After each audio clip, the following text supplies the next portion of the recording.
Hello, welcome to Discover Dorico November. Yes, today's session is going to be all about version 2.2, the update released today. If you're watching live, 28th of November. If you're not, that's when this was recorded.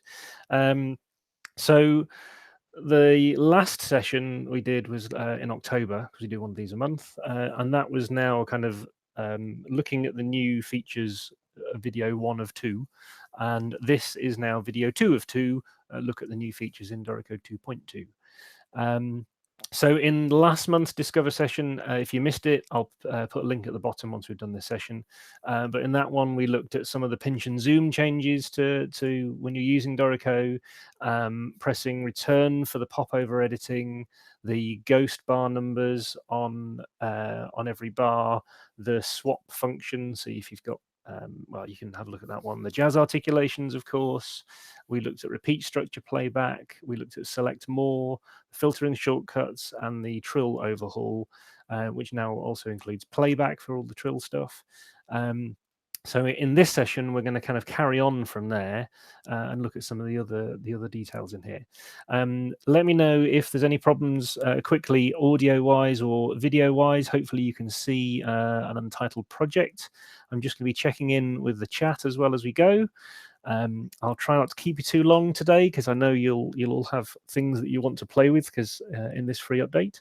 But my aim today is to show you some of the things we haven't yet covered in these sessions. So we're going to be looking at things like, yes, the live MIDI recording option and things like that, and some of the other settings and options and various other things in here.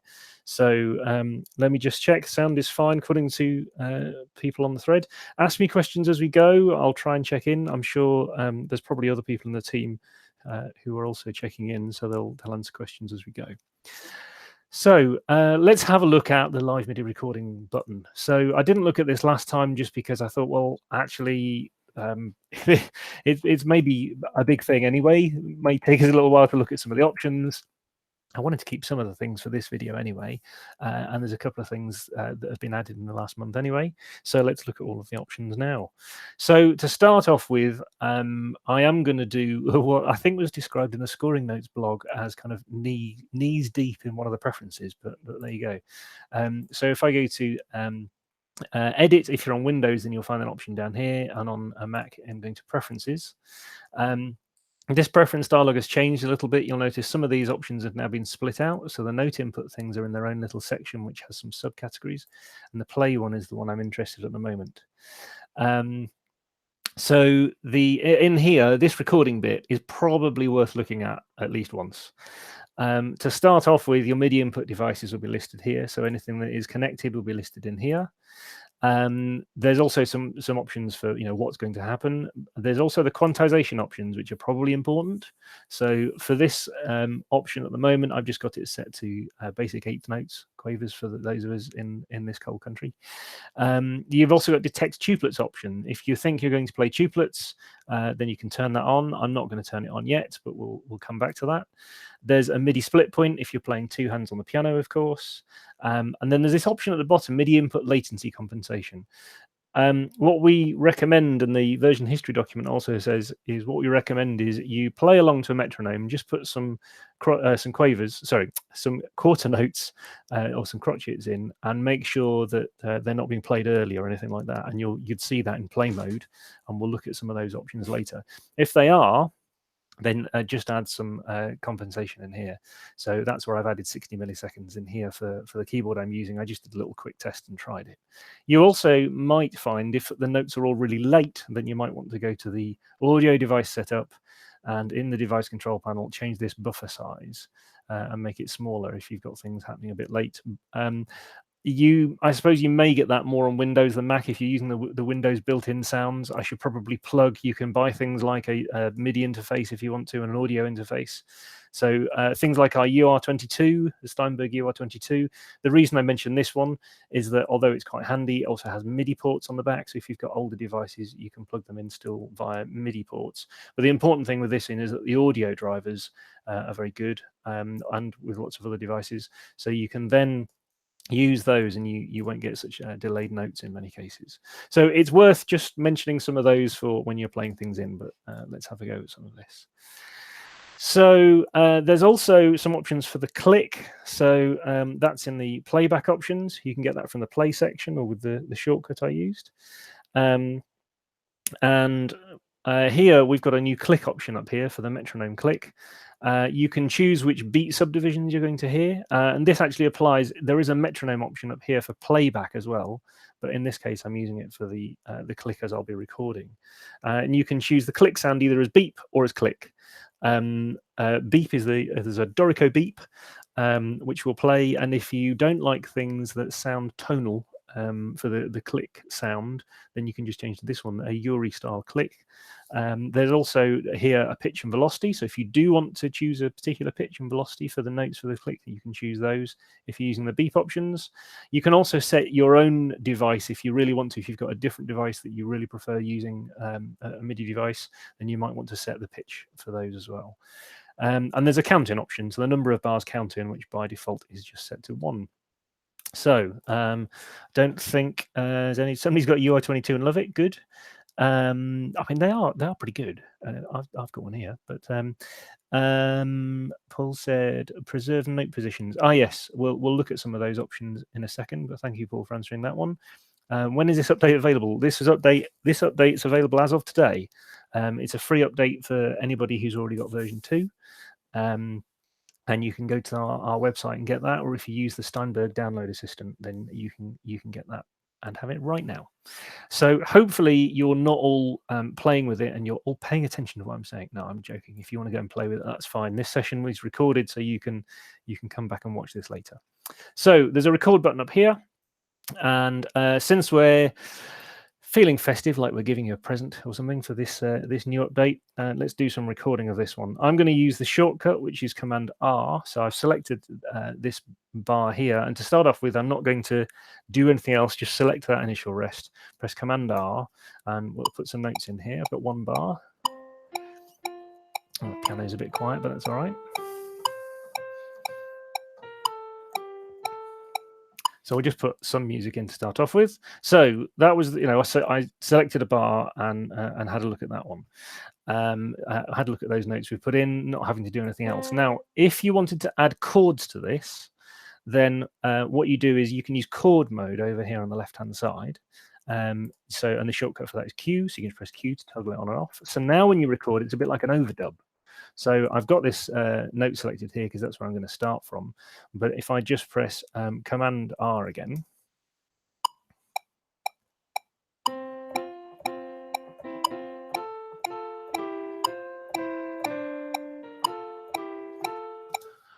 so you can do effectively an overdub that way if you want to. Now, actually, I don't want to in this case. I want a different voice, really, because I'm occasionally going to have different rhythms. So I'm just going to press undo for a second. What I'll do is turn chord mode off. I'll turn the caret on instead, and I'm going to press V just to toggle to a second voice that I already have. Or if you didn't already have it created, then you can press Shift V to create a voice. And yes, I know it's still November, but probably most people who'll watch this will be next month. So, and somebody said it's after Thanksgiving. Yeah. Anyway, let's just carry on. So I'm in the downstem voice. You can see there on the screen. So now when I press Command R to record,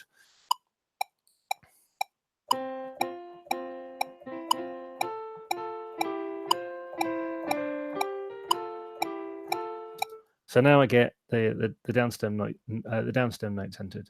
Yes, I made a mistake here, but it's an easy fix, isn't it? You can now see I've got 2 voices happening here. So if you want to record into different voices, put the caret on by default. The same applies if you're doing the lower part of a grand staff instrument, like a piano or this choir option I've got here. You want to turn the caret on if you want to record specifically into the lower staff, because otherwise you'd end up eliminating the notes. So I'm going to make something up on the bottom that's going to ruin this carol, I think.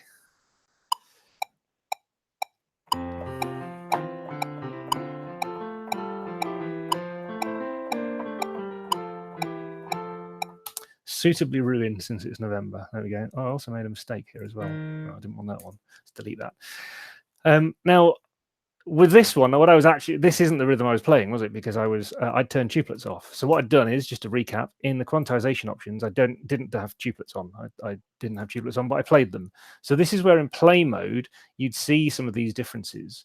So and we talked about the kind of the latency options and various other things.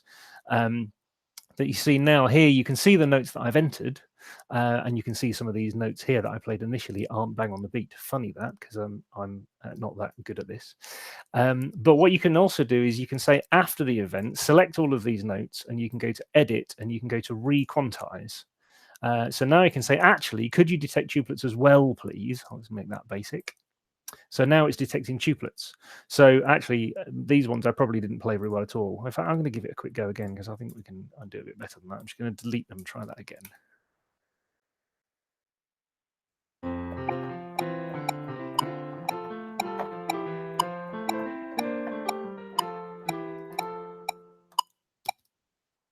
Let's try it again. I've still made a mistake here, haven't I?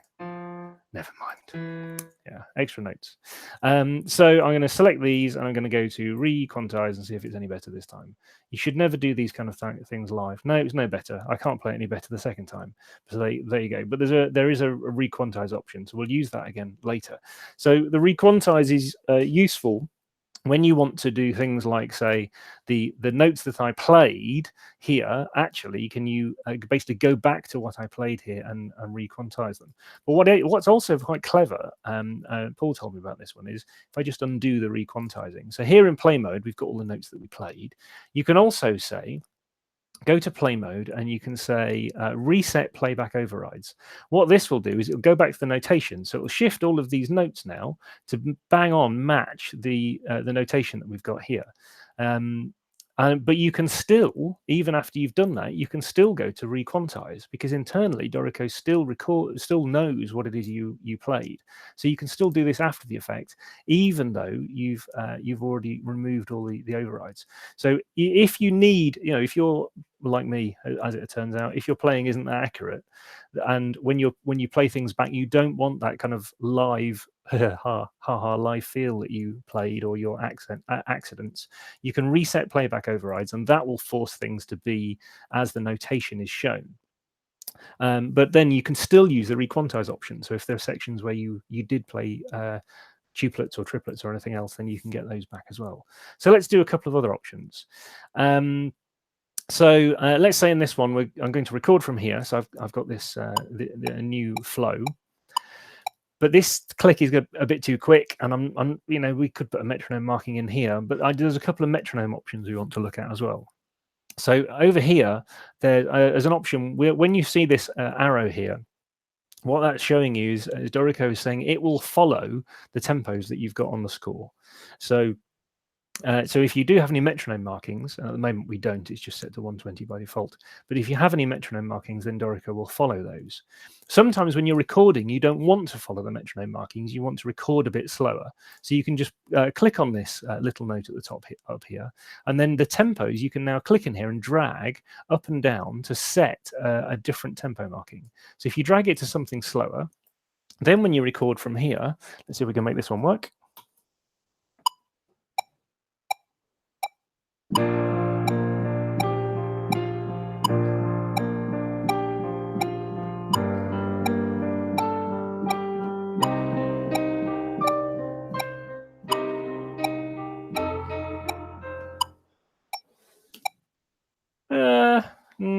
Yeah, not too bad. You'll notice I've also got my pedal markings. No guesses for what the piece is. So I've also got the pedal markings in here. So Dorico's taken any pedal markings that I played, and it's applied those to the piece as well. So now, let's say, for example, if you want to add the drum part, you can just click on your drum part down here, press record.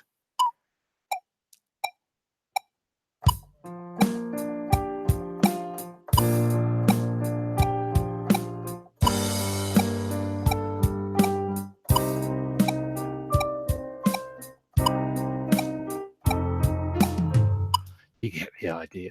So you can record your drum parts. So all I'm doing here is I'm playing on the MIDI keyboard, and because my MIDI keyboard, as usual when I'm playing these kind of things, is set to the kind of general MIDI map, then I can play my open hi-hats and everything else. And haha, earworm, I can now tell that people might have vaguely noticed. But of course, you could then also play along with, with the actual metronome marking. So if you do have a metronome marking back in here, and you can click on this little option up here, it will now follow the metronome marking again. So if we're playing from this point here, then your metronome marking will jump. So now when you're recording anything in here, you can go back and you can record with the actual metronome markings.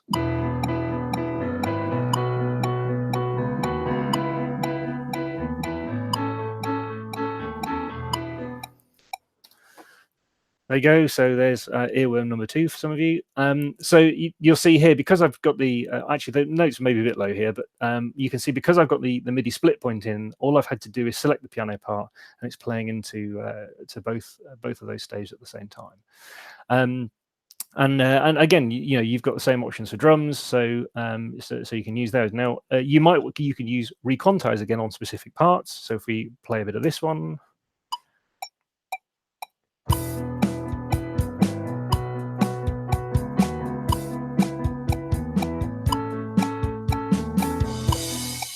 So if we play some of these in, then this isn't necessarily what we've played.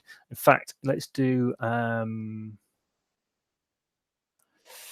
Yeah, it will with any of these parts. If you then decide that you need to requantize individual parts, you can just select them, requantize these kind of things later. If you want any tuplets to display that you might have played or didn't mean to play, or just kind of knock the quantization options down a bit, and you can then, of course, you can then have any of your drum parts or anything else requantized. So anything, the requantize works on that little selection that you've done, and what you're and then works on what you've played. There's also some options for, in fact, let's use a piece that we had in an earlier session. So another little earworm we had from another session in an earlier one. So here, what we have here is an organ part, and in an earlier session, what we did in play mode is we expanded this section here, and in the controller lane at the bottom, we recorded in some of the modulation wheel here, which isn't in this file, so there's no mod wheel here at the moment. So what you can see here is in this part, if I just press, I'm just going to press play actually. So I'll play this back for a second. And I'm using the mod wheel on the keyboard. I think, oh yeah, that mod wheel would work quite well because it's controlling the Leslie, and there we go. But I didn't press record, which is kind of annoying. So what you can also do is in the play menu here, there's a retrospective record. When you're playing back with your score, Dorico is listening to anything you play along with, or any controllers that you use. So if I do retrospective record, it actually remembers and then puts in. It's recorded it and stored it in a buffer, and it can add that to the piece later on. So that applies to if you're playing along in another instrument with your score. So if you've got a piano part and you're maybe noodling a flute or a violin part over the top and that kind of thing, Dorico is listening to what you're playing. So if you decide you want it later on, then you can get that. And as I said, that also applies to MIDI controllers. So if you want to do and record the MIDI controllers later on, but you forgot to press record, you were just playing the piece, then it's also remembering that. So in this particular one, so we've recorded it in here instead of having to draw it in, which is quite useful. There's also some options on the MIDI import, which are quite handy. So I'll just import a MIDI file here. So for example, I'm going to leave all these MIDI import options as you see them. So the quantize options are set to relatively, or just quavers, eighth notes at the moment. There is a split point set again. let's just press play on OK on that one. So on this MIDI file, well, on all MIDI files now, the page size and staff size will be worked out more automatically. No idea what this piece is. Let's move past that. The enharmonic spelling is now better as well in MIDI files. There's also support for importing markers from MIDI files and timing information. So you can import a tempo track.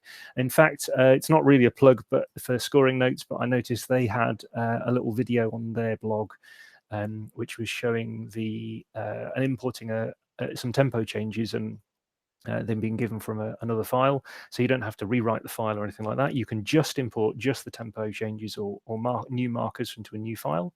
If you've got lots of tempo changes, sometimes if you've written in lots of tempo changes in a DAW, then you can get lots and lots of tempos appear in Dorico. It now hides a lot of those just as signposts. So they're still there and they still work, but it will only show you, there's a setting which Paul will remind me of in a second, which will tell you how often it will actually write in a new tempo marking, just so it's not cluttering up the score so much, which is nice. And there's also an option to, if you want to import players into a new group, because sometimes you're importing MIDI tracks and you don't necessarily need a whole bunch of parts and everything else for them. You just need those tracks because you're going to copy and paste them into instruments you already have. So there's an option for that as well. Also now, for example, with this file, this drum riff isn't what's played. It's obviously 16ths. So you can either select the whole file or just one particular part, and again use Requantize on this kind of thing as well. So you can say actually give me 16ths at this point, and it will redo that for the whole file as well. So now we've got actually what was written in this file, which is another annoying earworm. So I don't need to play any more of that. I think that'll do. You'll also notice now we've got these. Now in some of these, it's because these Dorico didn't know, or probably from the original file, it was for some reason set as piccolo, but it isn't really. But you'll notice there's now notes out of range for lots of these instruments as well. So you've got black notes, which is your normal options. You've got dark red notes for notes that are in a professional range. I.e. here, you need a flute extension to be able to do that one. And then you've got completely out of range, which are red. So you've now got notes out of range options as well. So I just thought while they're showing up in this file, I mean, they're not showing up in a great example here, but you'll see it on all of your regular instruments. And if you don't want to see those, then again, there's options in the view menu. If you don't want to see those, you can turn them off. So note and rest colors, there's now a notes out of range option, which you don't have to have on if you don't want them. So let me just quickly check the comments and things and see what we're looking at here.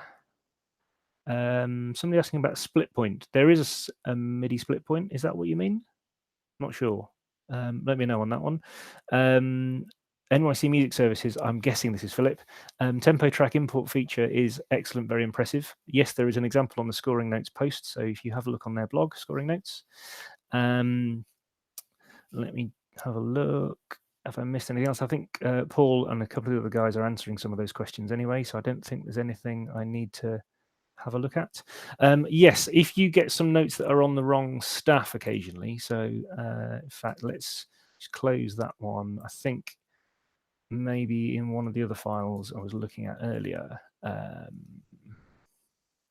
Not a great example here. This one will do. Here we go. So for some of these notes, yes, you can use Alt-M and Alt-N. So Alt-M will move things to the staff below if you needed to move notes above or below. So there you go.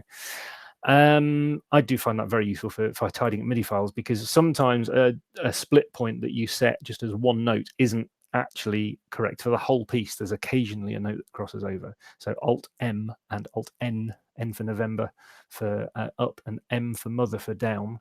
You can move notes to a staff above and a staff below. So next option I'd like to look at, I'm going to start a new file for this one, is flow headers. And this is very useful.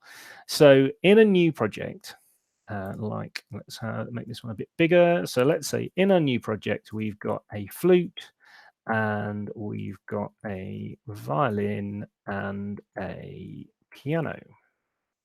No, not a piano. There we go, a piano. And then I'll add a new flow. So what you'll get now is you now get the project title as well as the flow title and the flow title over here. So in our score here, we started on a new page still, and we've got the flow titles at the top. So let's say that flow 1 is just for flute and piano, and flow 2 is just for violin and piano. So we could put these, give them some bars at least, something to go on. So the flute can be in 6/8 with some bars, and the violin can be in 3/4 with some other bars. So we've got two pieces of music. Now, when you for new projects, when you go to the any of these parts, so for example, the flute part, you see the flute will have their notes, of course they're tacit at the moment, and then it will show you that they're tacit because they're not included. So in this in the second flow. So for example, here in my piece here, when we give them some notes and we say here's the violin, and we give them some other notes that sound vaguely spookily similar. When we go here, we can see we've got the notes that we've added, but they're not playing in this movement, so therefore they're tacit. And the same with violin, but the other way around, because they're not playing in the first one. So those kind of things are done automatically, along with these flow information, the flow headers, as we call them, the titles. So for an existing project, if I grab another file for a second, and let's show you how some of these things work. So here's a piece which is kind of a little made-up project of some jazz examples that I was looking at previously. And here we've got some pieces of music for some instruments, and we don't need to worry about which ones they all are at the moment.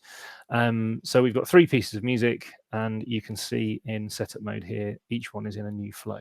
So what will happen before and in your existing projects is when you go to a part here, then each of the pieces starts on a new page, and that might be what you want, and that's all fine. If that is what you want, then great. So far we've solved the problem. But what a lot of people wanted to do is start the second or the next flow and fill up the space on this page to conserve paper, if nothing else. So if we go into the layout options, now you'll notice also in these layout options as well, there's some changes. So for example, our layouts are now over here on the right hand side. And when I go to things like vertical spacing here, you'll see there's some options here where you can quickly jump to the other sections that are inside vertical spacing. The same in staves and systems. You can now jump to any of these just by clicking on them, so you can get into some of those a bit easier. So in page setup, we're talking about flows. That's a little easy option here to click on. There's this new section. Now, what we've had before is the always start new page or allow an existing page, which is good. But now there's all this other thing about flow headers and flow headings.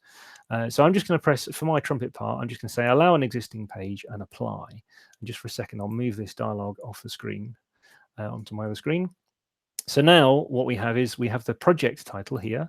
So just for completeness, in our project info, we have the project information, which has a title of set list.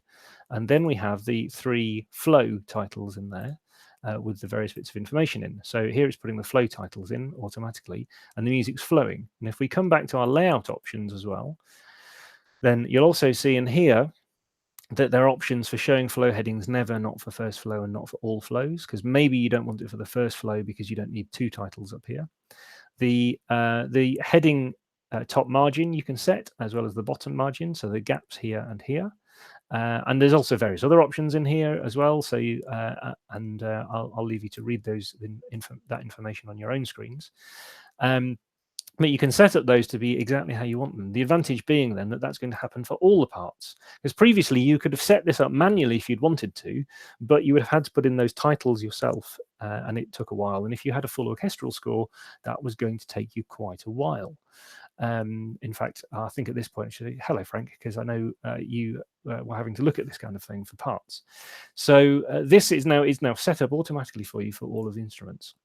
The other advantage, of course, is that, and this piece is called set list, or this project. So if I grab Autumn Leaves and put that one first, then Autumn Leaves happens first, and then the other 2 bits flow on automatically. And if I grab Angel Eyes and I put that one at the beginning, then I get that piece first, and then I get Autumn Leaves, and then I get Giant Steps. So you can drag these around to be whatever order you want these pieces to be in. and the pieces will now automatically flow and add in these sections. And if you want to get into more detail on this, and I guess we'll probably cover this a bit more maybe in some other sessions but in engrave mode, there are some options in here if you want to start investigating. So in engrave mode over here, you'll notice, by the way, there's an extra little panel over here. You can get rid of this bit now, and you've got these extra buttons over here on the left-hand side. So this one here, it says graphic editing, and this is where you've got some format music frame options and formatting systems options.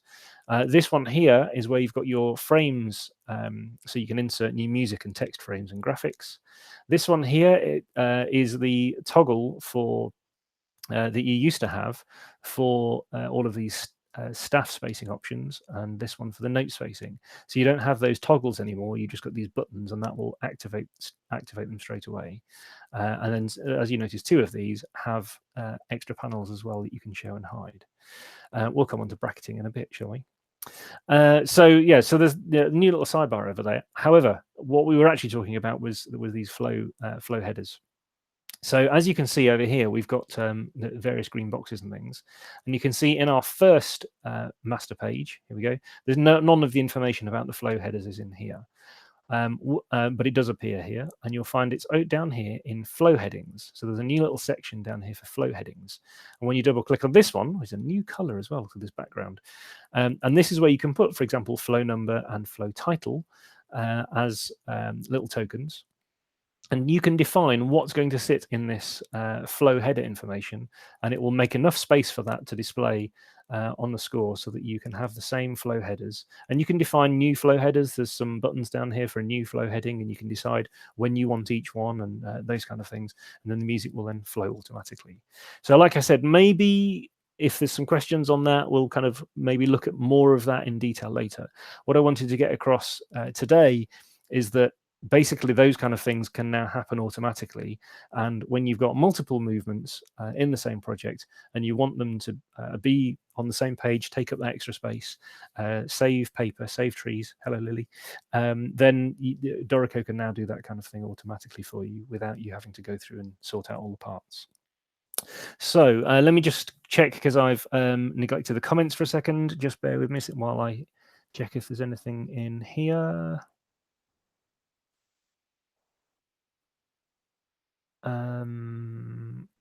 I've missed some of these comments. Can I get more talent in the monitors, please? Oh, I see. Duplet detection and being psychic. Okay, yes. Duplets are always tricky, yes. Let me just check to see if there's any questions. Are there any tutorials specifically for people coming from years of using Sibelius? To start off with, if nothing else, the videos on YouTube are really useful, and for the new features Anthony's just added a load. I have done some things like getting started guides and that kind of thing, which is short text PDF things you can follow as a guide, and that was kind of from me coming from, as you probably know, we used to work at Sibelius and use Sibelius a lot. I know how to do things, but it's also for anybody, Finale users or MuseScore users or anybody, just so that you can learn our shortcuts and how things work. I am kind of interested to know what kind of things you'd like to know, because yes, I agree that kind of thing might be useful. So maybe we could look into that and see what we can do. But some of it's a bit tricky because, for example, the way players are handled and instruments handled is completely different in Dorico. So it's kind of just the lessons and the videos we already have on how those kind of things work will explain it. We don't need to say this is how you do it in one program, how you do it in another. Although sometimes some of the people's blogs are also very useful for that, as to how to do things coming from one way or the other. So again, scoring notes is useful. Dan Kreider did some useful videos on coming from Finale and that kind of thing. So yeah, there are some around as well. Let me just keep going on the comments for a second. Bear with me a second. Hang on a second. I don't think there's any questions that I've missed. So if there are, shout, and we'll pick up on those. So I think I mentioned while we're in here, we should look at some of the bracketing options, but I need some more music. So I'm just going to go to, actually, should probably have a new template, really, shouldn't I? Yes, let's not do that one. Let's not have a new project. Let's go to File, New from Template, and have an orchestral template. So here's an orchestral template. A quick question while this is loading says, how do I transfer files from Cubase to Dorico? At the moment, I'd either use a MIDI file or Music XML. If you go into their score editor, you can then use export Music XML. Yes, as Paul's just answered, if you've already quantized things in Cubase, then yes, you might want to use Music XML. Although if you're doing drum parts, actually, and you haven't already tweaked them to make them look right in the score view in Cubase, then just import the drum parts as MIDI. You can also take MIDI regions from Cubase, and you can just drag a MIDI region into Dorico and import it that way if you don't want to go via an actual MIDI file. But Cubase has some very good quantize options as well for things like start and ends of notes and things like that. Anyway, sorry. So in this piece, let's add some bars and some time.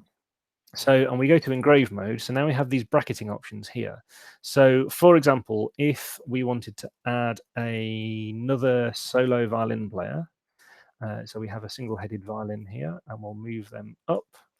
Then there are some options here, and you'll see we've got these brackets and things. Maybe you want to change how some of these work.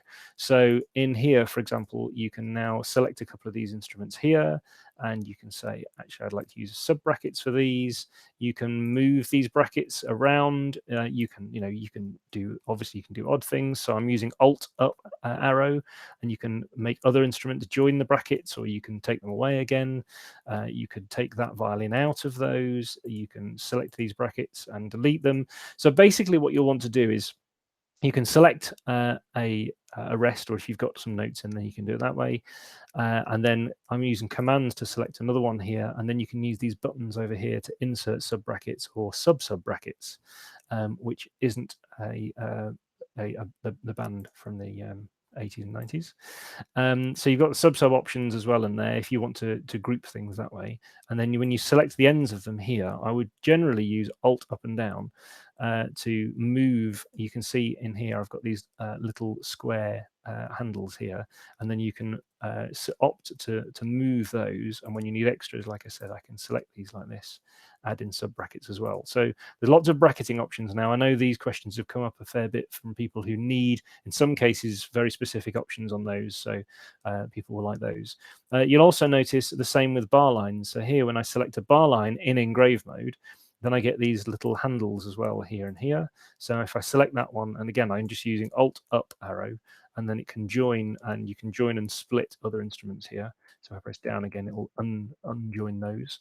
Now, these are effectively all overrides from the engraving rules options, because there are engraving rules options for the general cases that you'll want, but these are the kind of overrides for things.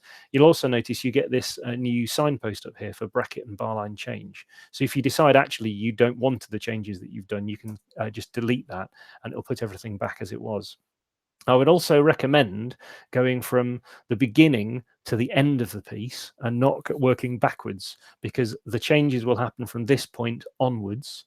And so if you start doing it kind of from the back forwards, then you can end up overwriting some of the things you were trying to do, or kind of putting things in that you didn't need to because they should have been earlier, if you see what I mean. So I would recommend you work from the beginning and go left to right for those. But those, I think those options, if you have a play with them, will solve a lot of the options, a lot of the problems that you had for those, and what you wanted to do with them. I should mention, I suppose, in these things like the engraving options. So, for example, the chord symbols section here, because this is now split out and there's all of these new kind of submenu options in here, you can now much more quickly jump around in here to find the sections that you want. The same, we were just talking about things like bar line options, bar line joins and things like that. Your brackets and braces options, we were talking about those. So here are the the brackets and braces options. But you'll notice a lot of these options now have little submenus in them so that you can get to the bits you need. So for example, verse numbers, you can very quickly jump to the verse numbers section that you need inside lyrics and engraving options. So you'll notice those dialogues have changed to make them a bit easier to navigate. So submenus in there. Let me just quickly check questions.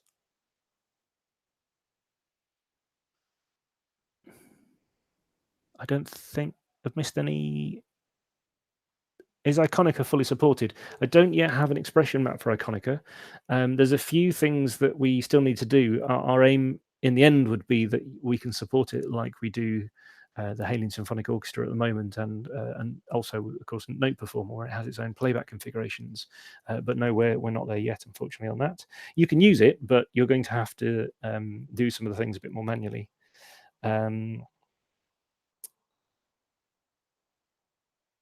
I think, let me see if I've, yeah, I think we're okay at the moment. So I don't want to keep you for too much longer, but kind of just to look at a couple of other things. I don't think I mentioned last time when we were looked at the trill options.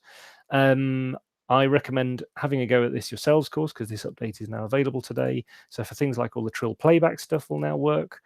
So you can play around with the start speed and end speed, and there's also some options over here for the what the speeds of those are for playback. The playback is really nice, even when you've got other grace notes into other notes, so you can try out a load of those kind of things. And depending on whether it's going up or down, and you know, there's all sorts of options there. Also, don't forget, also in here for what was it? No, sorry, I was doing playback, wasn't I? There is a trill section in playback options now. So the playback approach for trills. If we can use samples, so for whole tone and half tone, then we'll do them if possible. But you can. There's a couple of options for those. What happens with trills and speeds, and do they accelerate from normal to fast speed, or are they normal speed, and what the starting pitch for generated trills is, depending on how old the music is that you're doing. Various playback options in there. So I just thought that was worth just mentioning to highlight it. I mentioned to highlight. There's a lot of work gone into that, but have a play with those options anyway, because we'll run out of time otherwise.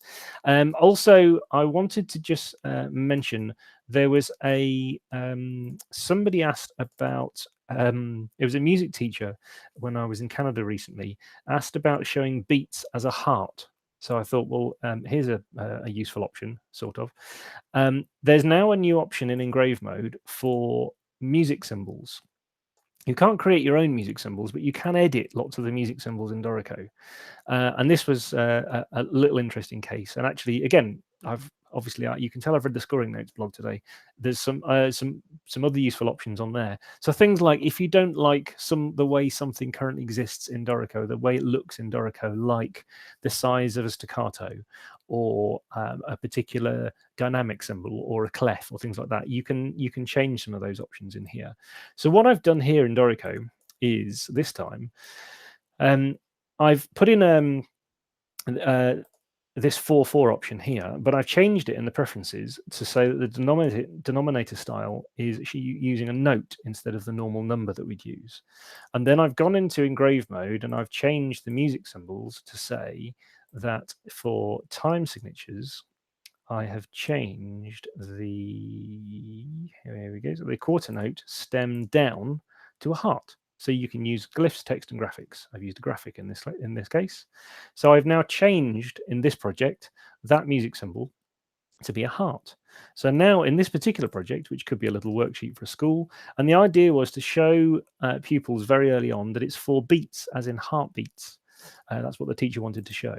So now, for example, if you put in 3/4, for any of these meters here, you can say denominator style, and if you change it to the downstem note, then it will change it to a heartbeat. So now that isn't going to be useful for everybody, but just know that for lots of the things that exist in Dorico, like I said, you can't create your own symbols, but for lots of the symbols that exist, if you want to swap the occasional one out for something else or change it in some way, there are now options to do that as well with the music symbols editor. So there's a slightly odd case, but there you go. Now, just to recap, there is our version history document. So this is the version history document for, I've lost all my thumbnails. Come back, thumbnails. Mistake on my Mac, sorry about that. But the version history document has all the useful information in it, as always. So yes, there's the videos as well you can watch. So there's some new Anthony's videos. There's the previous session I did last month. But if you want to, know in depth about, I know some people like reading, manuals and that kind of thing. The version history PDF can be got from the website or from the Steinberg download assistant, and you can read about all of the changes for the MIDI recording options and the metronome options and the repeat markers we talked about last time. And there's lots and lots and lots of information in here. So have a read through that one, because then you won't feel like you've missed something or anything else. How tacets work, how the trill stuff works. They're all in there. This is all still stuff in the new update. There's also lots in the improvements bit, and that's where you'll find things like the bar numbers things we talked about last time, and some of the filtering shortcuts and select more, and various other things which are actually really useful workflow things that are also in this update. So as I said, it's a free update, version 2.2. It's available as of today, so the 28th of November. If you have any questions about it, of course, as always, any questions for these sessions on what you'd like to see in the next session next month, which will be probably the week before Christmas, then let me know. Email address is discoverdorico@steinberg.de. Discoverdorico is all one word, @steinberg.de. And of course, come and find us if you want us on the forum, and Daniel and the team monitor that. You can come and find us on Facebook if you like that kind of thing, or our support team, of course. But yes, get in touch. We're interested to hear. I would guess this is going to be probably our last actual update of Dorico for this year, certainly one of this size. And yes, there's all sorts of things that we will be looking at next. Some of you may have seen Daniel's little poem that he put on the forum last night.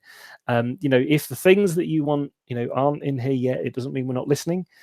We obviously have to prioritize things. Please do tell us. Probably go to the forum if there's things that you want to do. I'm sorry if what you need, your update isn't in there, but I think you'll agree there's lots of very useful stuff in this update. So thank you for joining this session. We'll end it there. I'll read some of the comments now and any of the questions online. And like I said, get in touch if you've got any questions. Discover Dorico @steinberg.de. Thank you. Bye.